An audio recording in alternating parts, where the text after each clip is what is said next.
अब हम बात करते हैं डॉकर इंजन की। डॉकर इंजन एक कोर सॉफ्टवेयर है जो कंटेनर को बनाने और चलाने में हमारी मदद करता है। ये डॉकर नॉर्मली कहलाता है या डॉकर प्लेटफॉर्म के नाम से जाना जाता है। इस डॉकर इंजन में बहुत सारे कंपोनेंट्स हैं जो स्वैपेबल्स हैं, यानी आप किसी थर्ड पार्टी का कोई कंपोनेंट उसके साथ शामिल करके जो उसका नेटिव कंपोनेंट है उसको यूज़ ना करें और कंटेनर को चलाएं भी और इमेजेस को बनाएं भी। इसके बाद ये कंटेनर के सारे कंपोनेंट्स मिलके हमें मदद देते हैं इमेजेस को बनाने और कंटेनर को चलाने में।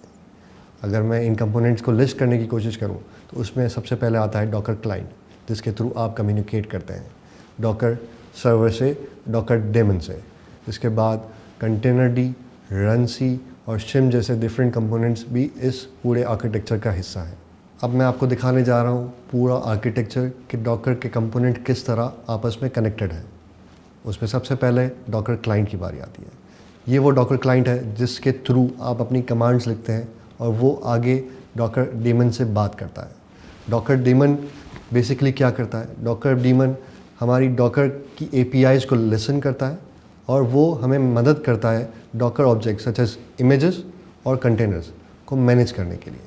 इसके बाद आता है containerd. Containerd basically bridge का काम करता है डेमन और रन सी कंपोनेंट के बीच में। रन सी कंपोनेंट क्या है हमने जाना नहीं, पर हम इसके बाद जानेंगे।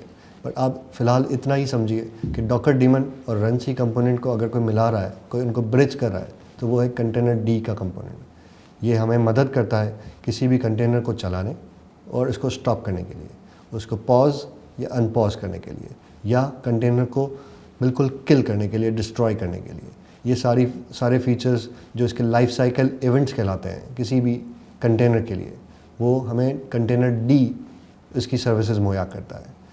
कंटेनर डी का सिर्फ एक ही काम है कि वो कंटेनर के लाइफ साइकिल इवेंट्स, यानी जब वो बनाया गया या बीच में रोका गया या उसको डिस्ट्रॉय किया गया, इन तमाम मराइल को वो अंजाम देता है कंटेनर डी। इसके बाद हमने जिक्र किया रन सी का। Run C container run time के नाम से भी जाना जाता है। इसका सिर्फ एक ही काम है कि कंटेनर को बनाना कैसे है। जितने भी कंटेनर्स हम बनाते हैं रन सी कंपोनेंट की मदद से ही बनाए जाते हैं। अगर हम इस चार्ट को देखें, इस डायग्राम को देखें, तो रन सी कंपोनेंट के साथ हमारे पास दूसरा एक कंपोनेंट है शिम कंपोनेंट। शिम कंपोनेंट बहुत इंपॉर्टेंट कंपोनेंट है जो किसी भी कंटेनर को डेमोनलेस कंटेनर बनाता है।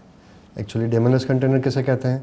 डेमोनलेस कंटेनर एक्चुअली पहले हमारे पास जितने भी कंटेनर हुआ करते थे वो हमारे डॉकर डेमन के साथ अटैच हुआ करते थे। डॉकर डेमन हमारा अगर कहा जाए तो कोर कंपोनेंट है, इंपॉर्टेंट कंपोनेंट है जो पूरे निज़ाम को संभाल रहा है। अगर हमें उसको अपडेट करने की जब ज़रूरत पड़ती थी तो हमारे जितने भी चलते हुए कंटेनर पुराने ज़माने में हुआ करते थे वो हमें स्टॉप करके किल करने पड़ते थे। उस किल करने की वजह से हमारे बहुत सारे कंटेनर्स एप्लीकेशन का डाउन टाइम आता था। शिम कंपोनेंट को शामिल करने के बाद हमें वो ऐसा फीचर देता है कि आप अपनी डॉकर इंजन को या डॉकर डेमन को आप अपग्रेड कर दें और आपके जो चलते हुए कंटेनर हैं वो चलते हुए ही रहेंगे, उस पर कोई फ़र्क नहीं आएगा।